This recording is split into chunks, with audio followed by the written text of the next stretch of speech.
Thank you for, excuse me for my voice. First of all, I would like to thank the organizers for this conference. We are often going to many conferences, and we all have experience from this conference that it is something different, something special. And we are having a very serious discussion on issues of nationalism in the church. I've never seen that before in other conferences. And I'm sure that this conference will be remembered as a very important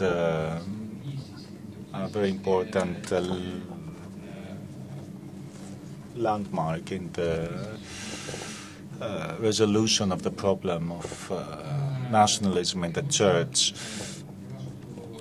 I will read my presentation in English, but the questions and answers. So my topic is Church and Nation, looking through the glasses of post-secularism. First, I'd like to identify post-secularism. In recent years, sociologists, political scientists, and philosophers started discussing a phenomenon which was coined post-secularism. Post-secularism first was identified as a social phenomenon. Soon after that, thinkers like Jürgen Habermas tried to express it in philosophical terms. At the later stage, theologians joined the discussion trying to understand what sense post-secularism can make for the people of faith. Among the secular intellectuals, this concept became increasingly intriguing, though remained a bit frightening. Theologians were intrigued by it as well. For a couple of centuries, they lived under and were accustomed to the antagonistic dualism between secular and sacral. Nowadays, the demarcation line between the black and the white of secularism and religion has become blurred, and the third option, that of post-secularism, suddenly became possible. Thus, post-secularism appeared to be equally fashionable among those who recently seemed irreconcilable. Following this fashion, today I'd like to attract your attention to this phenomenon. When speaking of post-secularism, I feel a bit dilettante. Nevertheless, the current level of research on the issue is such that one can feel a dilettante and yet dare to write about it without fear of being accused of incompetence. So unelaborated is the field. Soon, I suppose it will be harder to report on the issue without having read a good number of books and articles. A great deal of the current popularity of post-secularism owes to its successful coinage, which features prefix post.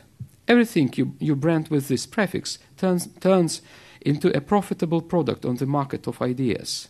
The question is whether post-secularism is just a product of successful marketing, or it has its own value as a concept worthy of serious discussions.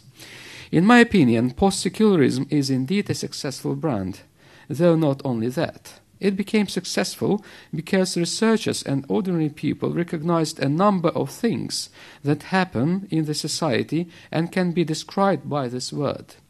Post-secularism describes a range of social developments. I would suggest a too wide range. When speaking of post-secularism, people imply too many things. Some of them mean that religion is coming back to the public life. Some see excessive clericalism and clericalization of the societies. Some religious renaissance. Some phenomenal success of the Christian charismatic movements. Some rediscovering nations' identities and roots. Some Islamic fundamentalism. Some religious terrorism. Some neoconservatism. Some simply conservatism. Some post-liberalism. Some postmodernism, etc. Geography of post-secularism is too wide too. It spreads from the US, with its neoconservatism and war on terror, up to China, with its state-sponsored Confucianism. It includes Russia, with its hypothetical symphony of the church and the state, Middle East with its Arab Spring, which brought Islamist parties to politics, Europe with its failures of multiculturalism, etc. Post-secularism goes really global. It also goes media-friendly. Media puts many faces on it. Those faces may have different expressions evil, blank, mute, smiling, like those of Osama bin Laden, Andres Breivik, George W. Bush, Vladimir Putin, Dalai Lama, and so on. However, differently those faces are taken by public, they are the faces of post-secularism. The polarity of these images underlines the controversiality of post-secularism itself. Post-secularism has too many faces. It has many names. I suspect there are many post-secularisms. Each of them is largely dependent on its cultural, historical, and political context. Therefore, I guess, there are as many post-secularisms as there are contexts in which these post-secularisms find themselves. In my paper, I will stay more on the post-secularism under the circumstances of the post-totalitarian societies, like the one in Russia. A couple of paragraphs ago, I mentioned Russia as having been touched by post-secularism. There, post-secularism can be recognized under different names. For some, for instance, it is a revival of spirituality. For others, it may look like a dangerous clericalization. Both approaches can be explained in terms of post-secularism. Whether the growing public role of religion in the Russian society is seen as a spiritual revival or as an increasing clericalization, it certainly falls under a more general category of the post-secular, which can be observed over the globe. In both camps, of the supporters and of the adversaries of the growing public role of religion in Russia, there are people who share something that can be also characterized as their common post-secular outlook. Namely, it is a dualistic outlook. Indeed, for some people from the supporters' camp, for instance, a century ago, there existed a holy Russia which made everyone happy and smiling and glorifying God. Then crafty enemies infiltrated the innocent flock. By force and deception, they destroyed the holy idyll. Now, the task is to restore at least a weak resemblance of the Russia that existed before the Bolsheviks' revolution. Well, quite a naive picture, isn't it? Those who are against a theocratic imagery of Holy Russia are the enemies of the Church and of Russia. For some, again not all, fortunately, people from the camp of the adversaries, especially those who are still largely under the spell of the communist atheist propaganda, the Church continues to be a danger and should be kept away from the society. Those people are also moved by a dualistic outlook which appears to be, quite surprisingly, a point of convergence of otherwise irreconcilable parties. These visions, however opposite they can be, are popular not only in Russia, but outside it as well, in the countries that share the same post-totalitarian identity. In my opinion, this common feature has to do with the totalitarian past of all these countries. Particularly, it has to do with the dualism so dear to any totalitarian ideology, including the communist one. Indeed, the communist ideology was profoundly dualistic. It separated the entire world into two parts, the part of the proletarians and the part of the capitalists. The former was good by its nature, while the latter was bad also by its nature. The world, seen from the perspective of the communist ideology, was black and white. So the people affected by this ideology are accustomed to see it black and white, even after they have been disappointed by the communist ideology and abandoned it. They converted to different faiths and ideologies, but they largely retained a dualistic outlook on the world around them. This outlook affected the kind of post-secularism developed on the post-totalitarian soil. Dualism is not the only feature of the Russian-style post-secularism. As its other feature, I would identify the ideologization of the Church. Indeed, the era of modernity brought ideologies as the most powerful force capable equally of uniting and separating large groups of people. For almost a century, ideologies occupied the world. Russia is the country which was affected most by this occupation. As a result, nowadays it suffers a lot from the post-ideological syndrome. This is a kind of phantom pain after the official communist ideology was cut off from the body of the society.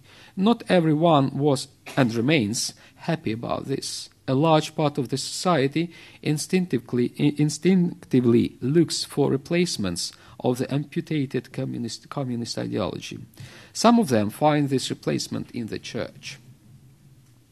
In this way, the church turns into a kind of ideological prophecies to replace the old communist ideology. On the one hand, this gives the church some extra popularity and attractiveness among those who have accustomed to follow any kind of ideology. Need for an ideology brings many people, if not to the church itself, at least closer to it. This trend is supported even by some hierarchs who consider the ideologization of the church as a kind of instrument of mission. You will be surprised. On the other hand, by far not everyone who is brought closer to the church through the search for an ideology converts to Christianity. They keep their own beliefs and bring them inside the church, unfortunately. They can even remain atheists and simultaneously call themselves Orthodox. Thus the church, in some of its public manifestations, turns into a sort of political party. No need to say how much it harms the church and its salvific purposes. It also frightens and distracts from the church those who do not want to see the church as an ideological department of the ruling establishment. By turning into a bearer of an ideology, the church loses its missionary potentiality and deviates from its nature and purpose. Ideology once again splits people to parties, now within and around the church. Indicative of this separation is a survey accomplished by the sociological agency Sreda in Russia. They asked people the question whether the recent increase of the activities of the Russian Orthodox Church in the public politics has become excessive. 48% of the respondents disagreed that the activity of the Church is excessive. 27% did not have any opinion about this, and 26% declared that they think that the Church is excessively active in the politics. On the one hand, the number of those who approve the activity of the Church is almost twice more than the number of those who disapprove it. On the other hand, the latter number, 26%, is high enough to be worrying. Who are those who approve and disapprove the increasing public activity of the Church? Are they divided by their attitude to the Church as such, or because they think that the Church is doing something inappropriate? Interesting in this regard is a comment by a well-known Russian journalist who represents the right-wing nationalist ideology, Nikolai Svanidze.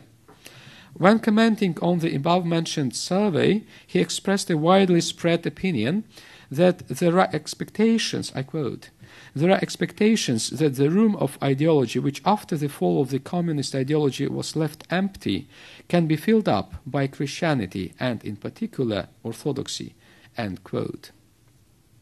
I am afraid that among those who support the public activities of the Church are not only people who want the Christian message to be communicated as wide in the society as possible, but also those who think, like Mr. Svanidze,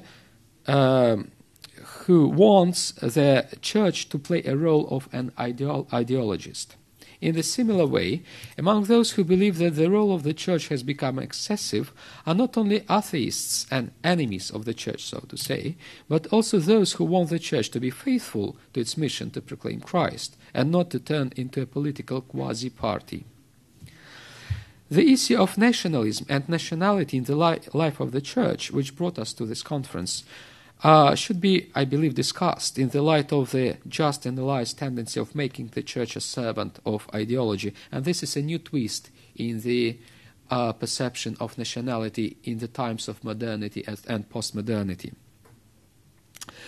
The post-secular context of nationality in the life of the Orthodox Church is quite different from the historical context in which the ethnic factor started playing its important role for the Orthodox people, well, in the beginning of the 19th century, as we excessively discussed this earlier. To understand the difference, let us go back to the history. nationalism in different concentrations was a feature of the Eastern Christian traditions for a couple of centuries, as we have seen. I'm not going to examine here how it was introduced to the Orthodox life. It has been done much better by my colleagues. The matter of fact is that approximately 200 years ago, it became extremely popular among the Orthodox nations when these nations emerged on the historical scene as nations. At that time, ethnic factor served various ends, like helping establishing and justifying national states. It played an important role in shaping a reinvented form of the local church, autocephaly. Here I'd like to support the idea of Paul concerning the phenomenon of autocephaly. Formally, autocephaly is an ancient institution. In fact, however, a new thing was introduced to the Orthodox ecclesiology under the traditional brand of autocephaly, a national independent church. Actually, I believe in many autocephalies, many ideas of autocephaly. The recently emerged idea of autocephaly is quite different from the original one. And even now, if we consider the history of the last 20 or so years, the idea of autocephaly evolved largely, dramatically, but it's a matter for a different discussion. Autocephaly of this kind looks very much like the sovereignty of the national state, and the unity of the local churches became similar to the alliances of the independent nations, something which was justly criticized by the ecumenical patriarch. He criticized the present structure of the local churches as a kind of federation of the states, which reflects, I think, the reality, unfortunately. I do not want to say that the marriage of the local church with nationality was only a bad thing, and no one admits this as it can be seen from the discussions. A good thing about it was that the idea of nation facilitated emancipating the very idea of the church, something that we didn't discuss here, and I think it may be a contribution to our discussion, that the idea of national church facilitated the emancipation of the very idea of the church, made it for the Orthodox people more domestic, more dear.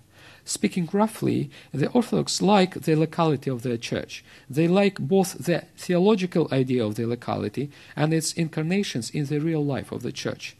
They prefer the warmth of the local embodiment of the church to the rather cold idea of the church's universality. A national church was one of the incarnations of the idea of locality.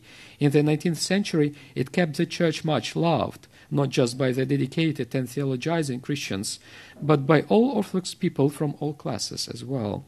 It helped keeping the Orthodox Christianity a popular religion. When we come back to our time and our topic, the question is whether this attitude to the national churches is valid now, or maybe there is something specifically post-secular in the modern idea of the national church. I believe the idea of a national church went through significant modifications and something post-secular was added to it. This happened because the classical idea of nation, as it was formed after the French Revolution, went through dramatic metamorphosis as well. The main driving force behind this metamorphosis nowadays is their globalization.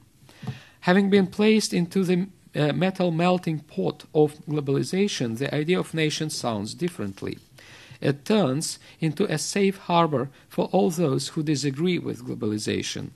Russian Christianity, it's something that we heard from Metropolitan Callistus on the first day of our discussion. Russian Christians are among the first. They expect that the idea of nation would function as safeguard for their identity and what they call originality, самобытность. In addition, the idea of the national church was greatly modified under the influence of the ideologies of the 20th century. It itself turned into a kind of ideology. It largely lost its sweet smell of the dear and domestic. One can still feel that smell probably in the diaspora, but not so much in the metropolis. The latter, instead of the idea of nationhood, prefer the ideas of a civilization or a world in quotes, or even an empire. In Russia, for instance, there is a popular idea of a Russian world, so to say, as a conglomerate of the Orthodox nations united by some common features like language, culture, or history. The idea of the Orthodox civilization of a Russian world is post-secular in its purest form and is quite away from the idea of a national church as it emerged 2 centuries ago. I do not want to create an impression that post-secularism is something bad and brings only distortions to the healthy comprehension and practice of Christianity. A positive role of post-secularism, I believe, is that it pushes the Christians to believe reasonably. The era of secular was dominated by the leading role of the ratio. In the post-secular, the ratio retained its important role, though now without monopoly which it enjoyed earlier. That people demand explanations to their beliefs and do not want to take everything for granted is another feature of post-secularism.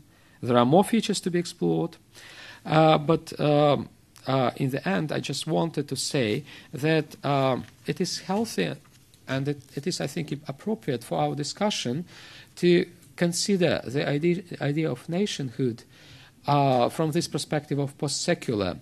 And the idea of nations can be modified and actually evolved recently to other forms, the forms of civilizations under the influence of Toynbee's theories, later on taken on board by Huntington and his colleagues. The ideas of Russian world, as I mentioned, Hellenism, and other constructs that stem somehow from the idea of nationhood, and that function nowadays exactly under the influence, large influence, and in a general framework and context of post-secularism. Thank you for your attention.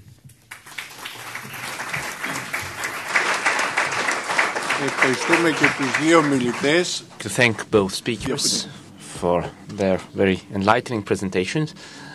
I believe that they were, each one of them complemented the other. It is a fact that studying history is important to understand the dialectic relationship between nationality and orthodoxy, and also to understand the instrumentalization and the use of orthodoxy in order to forge national identity. And oftentimes that creation of a national identity meant the oppression of different nationalities that happened to be in the same geographical space. Right now, today, we have managed to recognize and accept that we are living in a multinational, multicultural flux. And it is time to positively view diversity, to accept the existence of multiple nationalities in the same geographical area. But the question is it possible for the Church, through this dialectic relationship between nationality and orthodoxy, to find and reach a different response to national diversity, to ethnic diversity? Is it perhaps also necessary to come to a dialogue with the concepts of human rights? Wouldn't it be a good idea for the Church to use the human rights discourse in order to counter ethnic violence? As Father Cyril said very correctly, globalization is leading us to reconsider and rethink the Orthodox identity in relation to other identities and factors of diversity. Of course, globalization is leading us to a new era, a new reality. We are able nowadays to have a cosmopolitan identity. But at the same time, globalization is also leading to provincialism. Provincialism. So how is it possible for the Church to retain the universal values, but at the same time counter such provincialism and demonization of diversity or other negative aspects? I think that history has taught us how ambiguous national identity can be, how easy it is to use it not in favor of the Church's mission, but against this mission. And I believe this is a challenge that we need to debate about, to discuss. The discussion about nationalism and orthodoxy will need some elements from the human rights discourse as a means to limit national identities and its unfortunate consequences when it is instrumentalized. Mr. Kitromilidis.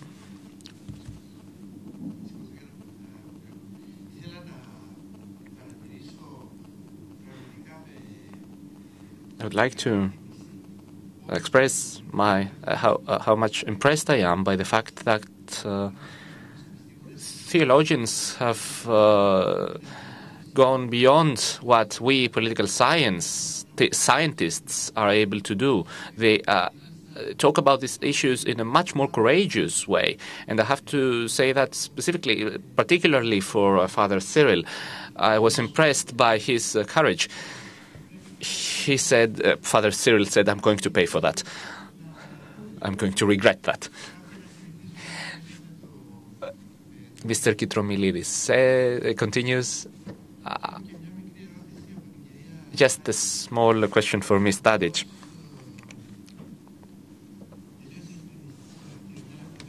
Just a detail I would like one to clarify. When the Pech Patriarchate autocephaly was revoked, and the metropolitans of Montenegro and the second metropolitans lost their reference. Who did they refer to? Who were their spiritual reference?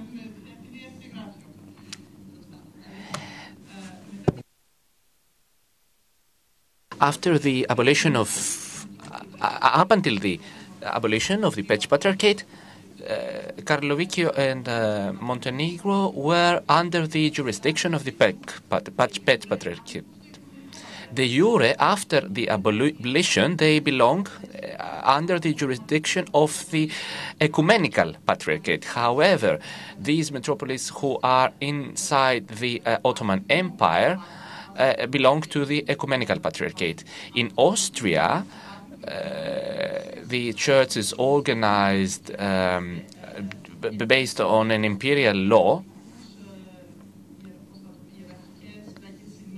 in having hierarchical, let's say, assemblies through which they elected their bishops. They always tried to have 4 dioceses, and they elect their bishops. They always have at least 4 bishops, and one out of these 4 ordained bishops becomes the Metropolitan of Karlovici. And why is that? This is because the Ottoman Empire does not allow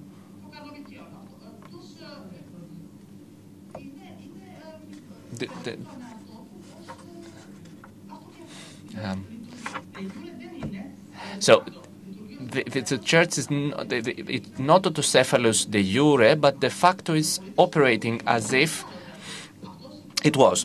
Now, in Montenegro, we have a different situation. They did not accept the abolition of the Pech Patriarchate, and they added to their title, the Bishop of Montenegro, the title of Exarchate of Pech. So he couldn't travel anymore outside. And what did he do? He went to St. Petersburg to get to be ordained.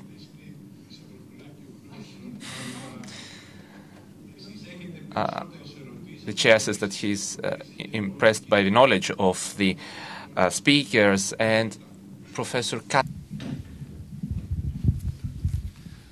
I would like to address a question to Father Cyril.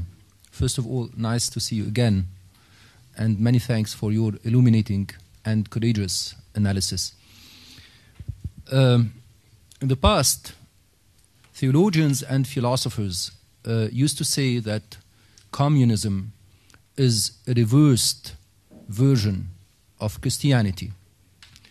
And you are telling us now that for many Russians, the role of the church is to compensate the lack of communism. It seems to me that this is indicative of something, I would say, pathological in the Russian society today. The need for ideology. And usually we need ideologies in order to fill gaps in our collective consciousness, or as a sort of mechanism of defense. How can you account for this phenomenon in Russian society today, this need for ideology? I mean, I can explain it in small peoples in the Middle East, for example. Christians in the Middle East need a sort of ideology of rule in order to fill the gaps of their of their own marginalization. But how can you explain it for the Russian people? Ευχαριστούμε. Θα μαζέψουμε πρώτες ερωτήσεις και μετά θα υπάρχει απάντηση. Ο καθηγητής κ. Μακρύδης και μετά...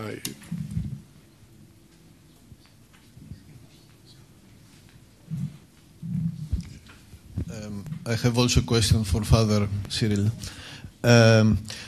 You talked about multi-secularities in plural, and this is the usual tendency to use all these terms, modernity, etc., in plural. The problem is that thereby that sometimes the analytical usefulness of these terms, if we use them in plural, might be lost because everything fits in some way, so the term becomes somehow not very useful. And the point is, you mentioned Habermas and other theoreticians, especially the Western ones. When they talk, first of all, of post-secularism, it is clear that they don't mean the revival or the renaissance of religion. We should distinguish these two. It's very easy to confuse them, but they're not talking about the revival of religion. They're talking, basically, they have in mind all this, what we have discussed in the previous sessions, also yesterday, meaning the whole development of the Western social world and political world, meaning this secular nation state and so on, and they see now some signs that lead them to consider this potential post-secular age. Of course, as you mentioned, Russia is found today in a post-secular situation, but this is again a different one, meaning, of course, after the totalitarianism, this is a post-secular, regardless if we consider communism a quasi-religion or something like this. But again, the two, if I may compare the two situations, are quite different in the terms that, let's say, Russian society, exactly as many other Orthodox societies, have not gone through this development of Western modernity. So they don't have the same experience, and the term doesn't fit, at least in the Western sense, to them. And the problem is, going to Father Klaps's mention of human rights, I mean, if we compare the whole debate now, after the text of the Russian Orthodox Church, you know this very well, of 2008, regarding human rights, we do see different positions on the same issue that are not compatible with one another. So I just wanted to say that when we take this terminology, especially from Western theoreticians who actually have a very liberal and so on background, it is not directly, so to say, applicable to a situation in the Eastern Orthodox world. Thank you.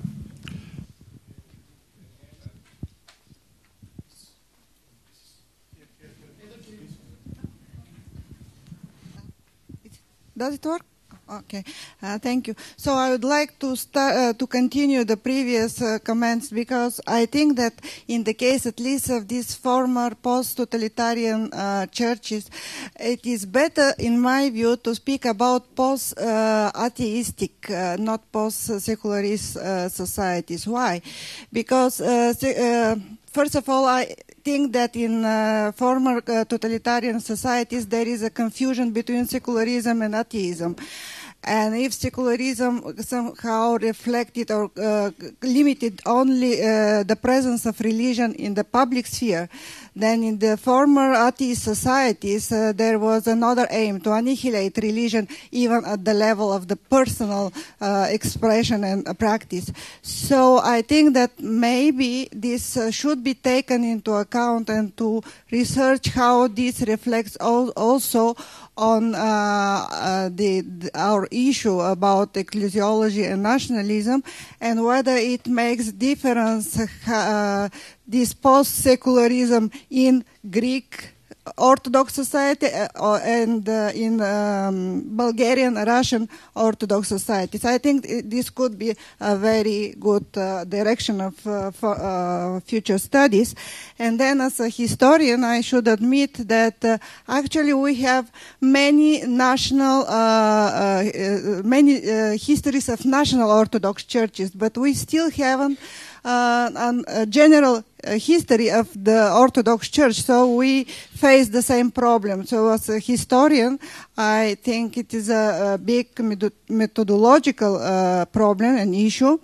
And also in the case of the former totalitarian states, somehow historiography during the years of communism didn't pay any attention to church history, so we tend now to present our pre-communist church development as something as an ideal, and like Father Havarun said, Holy Russia, and actually I also was inclined to perceive the Bulgarian church history before communism in the same way, and then I see that it also had problems before the communist regime. So this is also kind of methodological issue. It will be nice to reflect on. Thanks. His Eminence.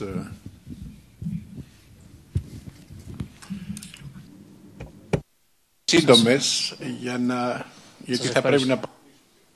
Ναι, θα ήθελα να σχολιάσουν οι ομιλητές. I would like a comment from the speakers on how we could help, how we could see the theological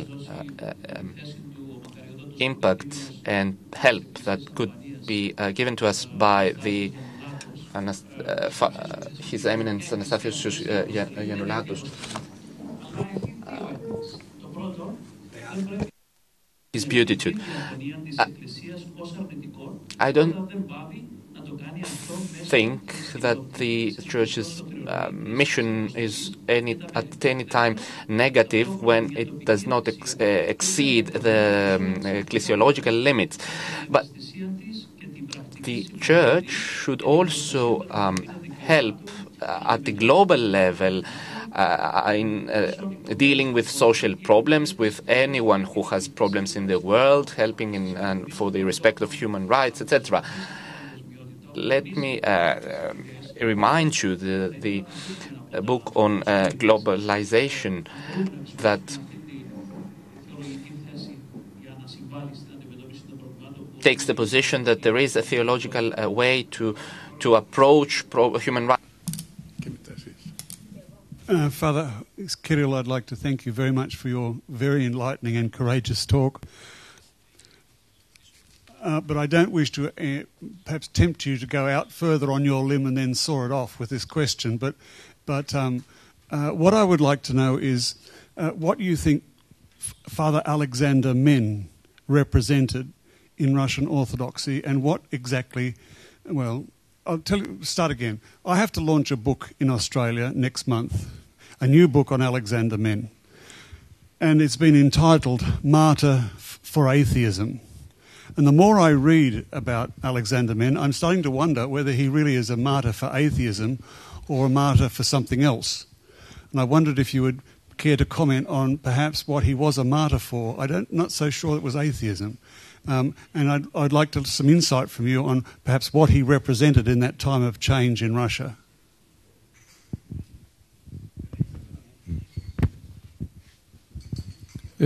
Ήθελα να ρωτήσω κάτι την κυρία Τάντιτς. My question is for Ms. Tadic. You presented the relationship between the church and nationalism and the church narratives and nationalism in these areas. You said that these were used, you used quite neutral terms, especially regarding modern era and especially regarding the role of the church in the modern, latest years. So do you believe the church was a victim or a villain in the conflicts in Yugoslavia in the recent years? Now, I wanted to ask you something about the Peć metropolis in Kosovo. I also have in mind the Slavic minority in Albania. The ethnic Albanian government of Kosovo will always have problems with the metropolis in Peć. This is my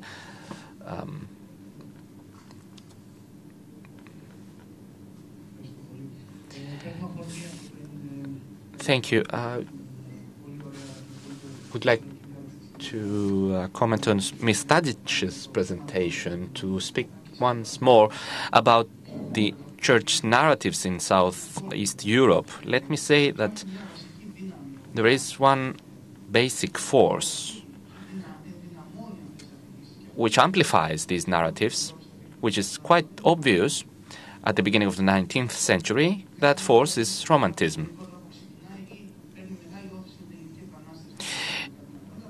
The Greek independence was very important for the impetus that Romanticism gained at the beginning of the 19th century, but throughout the century this affected all these narratives and the history of the region. It is also from a political point of view, Romanticism changed the entire political history of Southeast Europe. So, we may be giving some metaphysical perspective to a historical subject, that is the people. This reminds me very much of the Christian ecclesiological discourse. But let me say, it's much more, it's better from a historical point of view, from a historiographical point of view, to see Romanticism, because Romanticism was managed to create states. It was Romanticism that led to the creation of these states much more than anything else. It was much more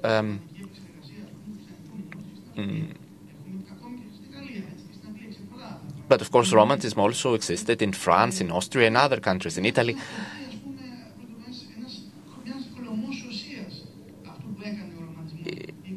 It is perhaps what the church did was just a shadow of what Romanticism was doing. So are we able to create a soteriological discourse in the church that will go beyond what Romanticism did?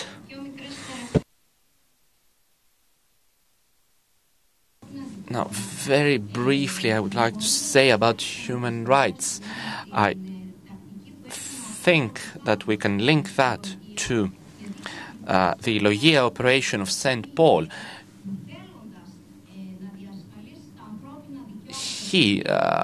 St. Paul was trying to preserve the human rights of one specific group, the Gentiles, and what did he do? Practically, he took specific steps in order to create unity. And my second remark regarding what Professor Katan said on why Russians are trying to find refuge in the church in order to fill the gap of the communist ideology, well, I would give the following explanation. Because communism made the mistake of creating a religious view of communism, of making communism a religion. They were referring to Stalin as their father, the father of the nation. So when that state, the Russian state, instead of embracing orthodoxy and trying to embrace the values of orthodoxy, tried to replace it. And I believe this was a huge mistake in the implementation of Marxist ideology. And now that we have the collapse of this ideology, the Russians are seeking a new ideology to base their existence upon. First of all, Father Cyril, and I wonder if they will manage to give answers to everyone.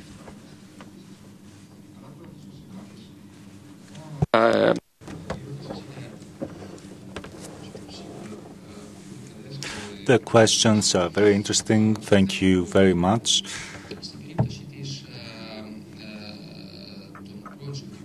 In the case of the former Soviet countries, we observe the phenomenon of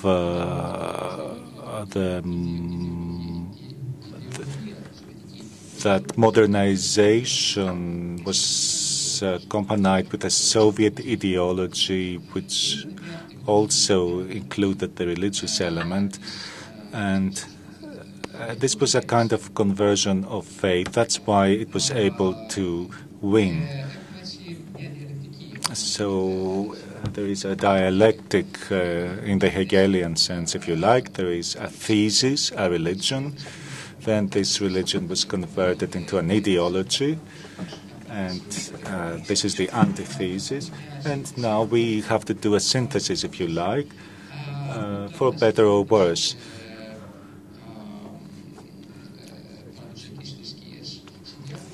The elements of the traditional religion are combined with the elements of ideology, and there you have this phenomenon that I described in my presentation.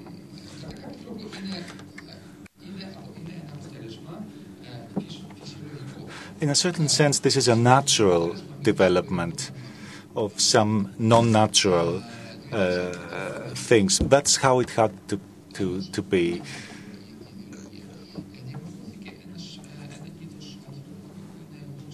We had the creation of a Homo Sovieticus, a different kind of man. And how could you change that? So there had to be generations should come so that humanity can revert back to its normal state. So that's how Homo Sovieticus operated. It was an ideological being.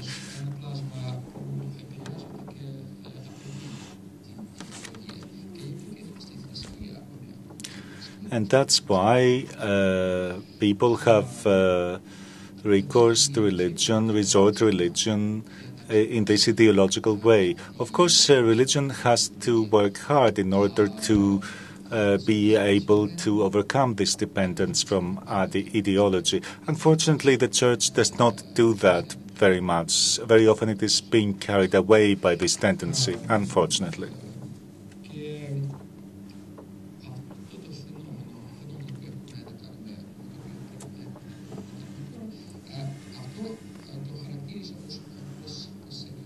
And that's why I characterize this phenomenon as post-secularism. It is different from post-secularism as understood by Habermas. Habermas introduced this term, but we have to move away from him. We have to go forward.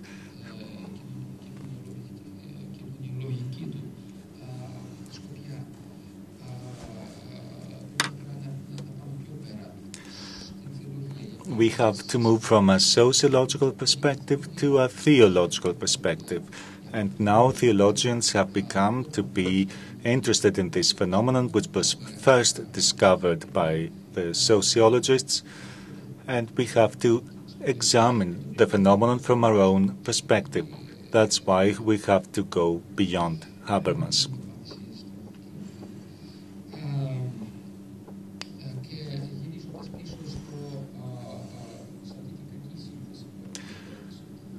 Now we have a bad synthesis between ideology and faith. This is a recent phenomenon. In the Soviet era, this did not exist in the church. The church was really an island free from ideology in the Soviet time. And it was also an island that resisted ideologization, if you like. So the priests who lived at that time, 30 years ago, for instance, remember how the church operated at that time, and they said that we didn't have so much fundamentalism at the time. We didn't have so much ideology within the church. These are all recent phenomena.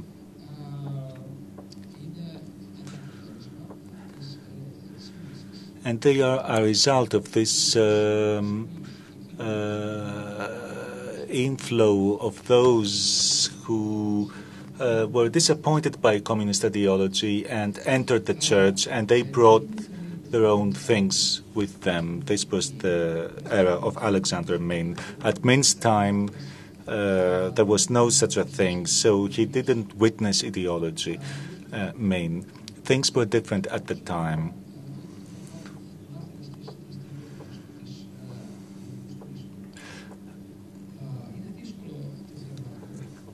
This is a complex topic, of course. Once I asked the current Patriarch Cyril what he thinks about Father Min, and he couldn't answer.